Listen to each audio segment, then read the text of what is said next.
그동안 돌려차기 사건 피해자로 불려진 분입니다. 이 성함을 저는 처음으로 불러봅니다. 김진주 씨와 이야기 나눠보겠습니다. 저희가 신원 보호를 위해서 전화로 인터뷰를 하는 점 미리 양해 부탁드립니다. 김진주 씨 나와 계시지요? 네, 안녕하세요. 예, 오래 기다리셨습니다. 저희 지난해 6월에 인터뷰했었습니다. 항소심에서 가해자가 징역 20년을 선고받았을 때 저는 진주 씨를 이름 대신에 피해자님 이렇게 불렀었고요. 오랜만에 목소리를 듣습니다. 그동안 어떻게 지내셨어요? 여유로워질 줄 알았는데 오히려 많은 분들이 피해자와 관련돼서 관심을 많이 가져주셔서 잘 좀 바쁘게 지내고 있는 것 같습니다. 예, 그러셨군요. 앞서 제가 김진주라는 이름으로 소개를 해드렸는데 필명입니다. 어떤 의미로 지은 이름일까요? 사실 아시는 분들은 아시겠지만 제가 초반에는 부상이 너무 크다 보니까 머리 부상으로 오른쪽에 다리에 마비가 왔었어요. 네. 그랬는데 이제 이게 의사 선생님도 장애를 얻을 거라고 했는데 갑자기 이게 마비가 풀리게 됐어요. 그래서 그게 좀 다시 태어났다라는 생각이 들었고, 그래서 그 6월 7일에 탄생석인 진주를 따서 김진주로 활동하게 되었습니다. 예, 기적이 일어났던 거죠. 그래서 SNS에서 기적이라는 작가 필명으로도 활동하기도 하셨었죠. 오랜 시간 참 아프고 힘들었지만 그만큼 단단해지고 진주 씨 아름다워지고 있습니다. 진주라는 이름처럼. 진주 씨가 필명으로 쓴 책도 세상에 곧 나온다고 들었습니다. 어떤 내용이 담겨 있는 걸까요? 사실 뉴스에는 사건의 개요를 알 수 있다면 이 책에서는 범죄 피해자들이 진짜로 겪는 현실에 대해서 조금 낱낱이 적었다고 생각을 하고요. 예. 사실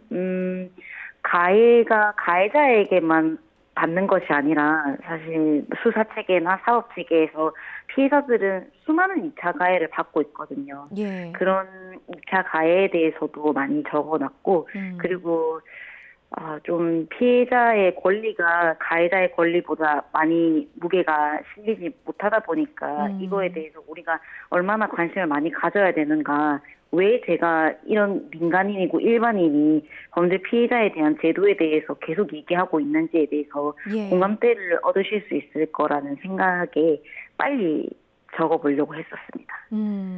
피해자로서 당연히 누려야 할 권리, 보호받아야 할 권리를 되찾기 위해서 사건을 다시 처음부터 들여다보는 그런 고통스러운 과정을 거치신 것 같습니다. 이 책이 언제쯤 나올 예정인가요? 1월 안에 나올 것 같습니다. 집필하는 데는 뭐 시간이 얼마나 좀 소요가 됐습니까? 생각보다 많이 걸리지 않았습니다. 굉장히 하고 싶었던 말이 많았기 때문에 빠른 시일 내에 적었던 것 같습니다. 하고 싶으신 말씀 충분히 다 담으셨어요. 저도 출간하면 좀 사보려 합니다. 감사합니다. 예. 지난해 8월이었습니다. 다른 범죄 피해자들과 함께 범죄 피해자 연대를 결성해서 다른 그 범죄 피해자들도 직접 만나기도 하고 얘기도 듣고 또 재판 관련해서 도움을 주고 있다고 들었어요. 어떤 활동을 하고 계시는 겁니까? 사실 저는 범죄 피해자에게 관심이 많이 없으실 줄 알았는데 굉장히 많은 분들이 피해를 겪지 않으신 분들도 굉장히 많이 연락이 와서 응원과 지지를 보내주시고 사실 범죄 피해자분들도 처음에는 이제 여보세요? 네, 여보세요? 예, 잠시 연결이 원활하지 못했습니다. 조금 전에 말씀하신 부분 다시 한번 말씀해 주실까요? 응원과 지지를 보내주고 계시다고. 네. 그래서 범죄 피해자분들도 되려 그런 인스타그램 계정에서 연락이 오셔서 자기가 이런 피해를 겪고 있다 이렇게 연락을 주시기도 하고요. 그래서 제가 뭐 재판 방청도 가기도 하고 사건마다 좀 필요한 부분을 제가 조금 대신하고 있는 것 같습니다. 저도 진주 씨 SNS 팔로우하고 있습니다. 다른 분들도 좀 관심을 갖고 이 피해자들과 함께 연대해 주시면 좋을 것 같아요. 그래서 진주 씨가 직접 만난 피해자분들이 뭐 몇 분 정도나 됩니까? 세보진 않았지만 제가 그냥 한 피해자만 만난 게 아니라 그 피해자의 가족들까지도 만나기 때문에 사실 50명에서 100명 정도는 되는 것 같습니다. 그렇게 많은 분들이 또 함께 얼굴을 맞대고 또 피해를 복구할 방법을 찾아가고 계시는군요. 고통받는 피해자분들이세요. 연대하게 되기까지 국가에서 제대로 지원을 받지 못했던 이유도 큰 몫을 차지하는 것 같습니다. 현실적으로 좀 어떤 문제점이 있다고 보세요? 사실 범죄 피해를 지원받을 때 너무 협소해요. 지금은 모든 걸 오프라인으로 하고 있기 때문에 예, 우리가 주택 청약이나 실업급여는 다 온라인으로 신청을 하는데 그렇죠. 범죄 피해와 관련된 이런 부분들이 다 오프라인으로 지금 신청을 하고 있고요. 그리고 이미 지원 제도가 미흡함에도 불구하고 이 상황에서도 피해를 겪는 분들이 계세요. 예, 센터에서도 뭔가 전문적인 센터라고 얘기를 하지만 2년 정도 지나시면 보통은 회복이 되시던데 이런 식으로 피해자에게 회복을 강요한다던가 어, 이런 지금의 제도 자체도 잘 진행되고 있는지 사실 조금 우려가 되는 바고 이런 사전 절차나 이런 것들이 지금 많은 범죄 피해에 대해서 예방을 할 수 있는 대응책들이 많이 없다 보니까 일반인 분들이 피해를 겪고 나서 어떻게 초기 대응을 해야 되는지가 가장 서툰 부분이 있는 것 같아요. 아, 그렇군요.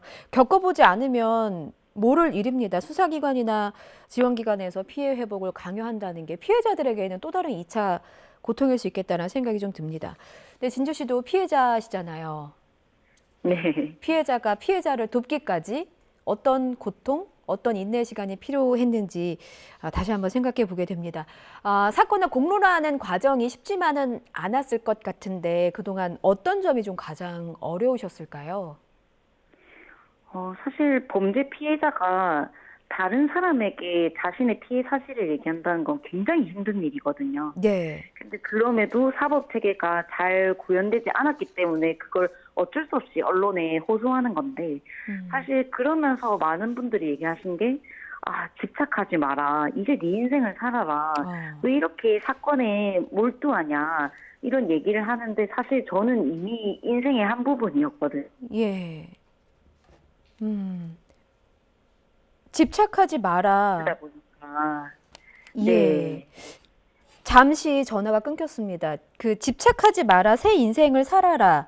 라는 말을 들으셨지만 사실은 그 피해를 받은 부분도 진주 씨 인생의 한 부분으로 받아들이고 이겨내려고 노력을 하고 계시는 거예요. 집착하지 말아라 네. 이런 말씀 들으셨을 때 그 말 한마디 한마디가 혹시 칼날이 되지는 않으셨어요?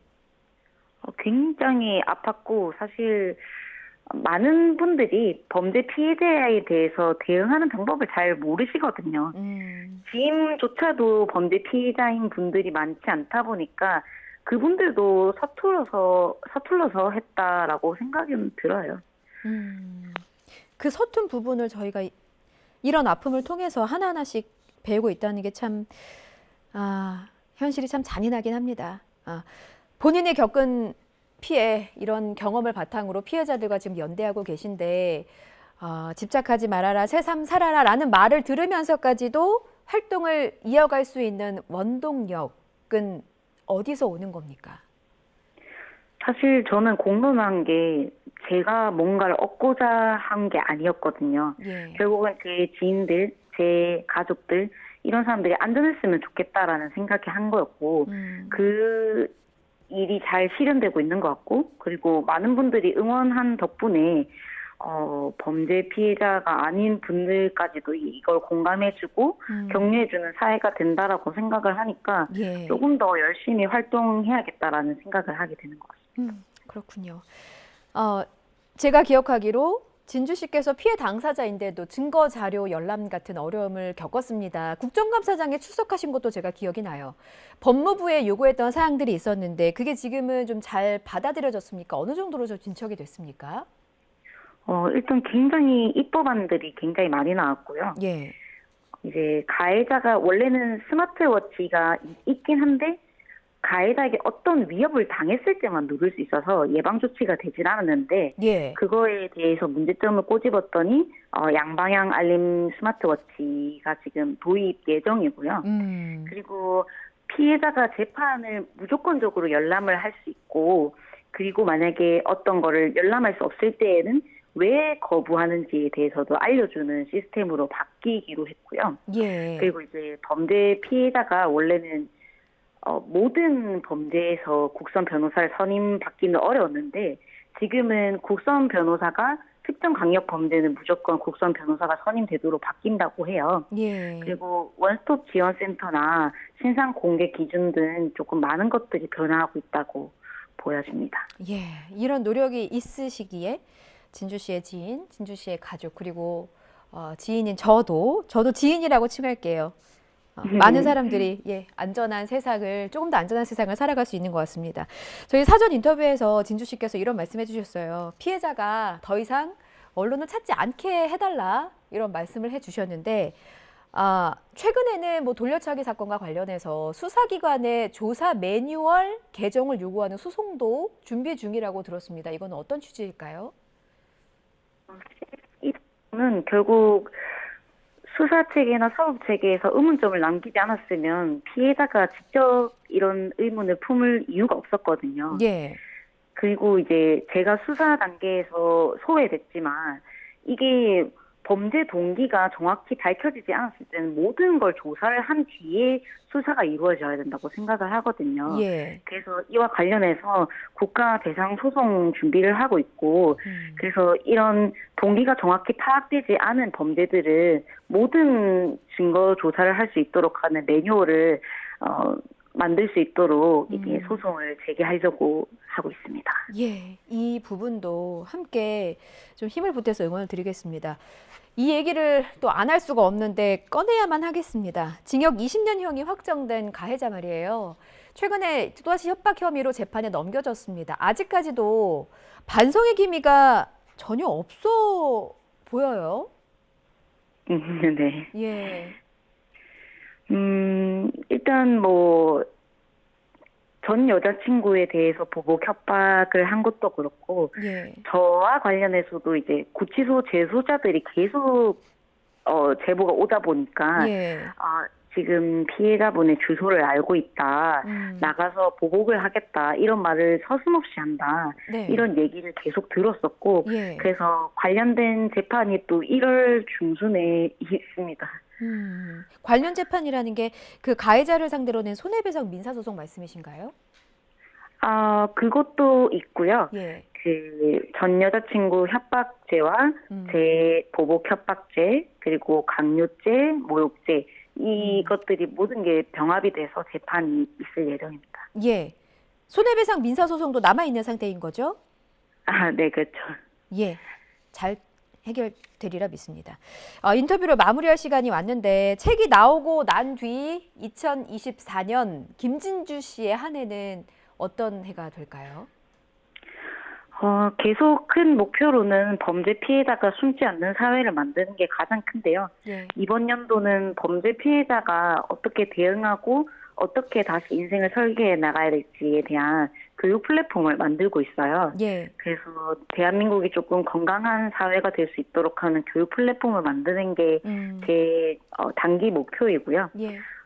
많은 피해자분들이 정말 잘못이 하나도 없고 그리고 정말 숨지 않아도 되고 어떤 선택을 하셔도 된다는 걸 조금 계속 알려드리고 싶습니다. 예. 피해자분들에게는 잘못이 없습니다. 저도 한마디 보태겠습니다. 피해자들이 언론을 찾아서 억울함을 호소하는 일이 없도록 저희 뉴스라이더도 최선을 다해서 돕고 싶고요. 진주 씨, 그리고 고통을 이겨내고 있을 수많은 또 다른 진주 씨들도 함께 응원하겠습니다. 지금까지 김진주 씨와 말씀 나눠봤습니다. 진주 씨 오늘 전화 연결 정말 고맙습니다. 감사합니다.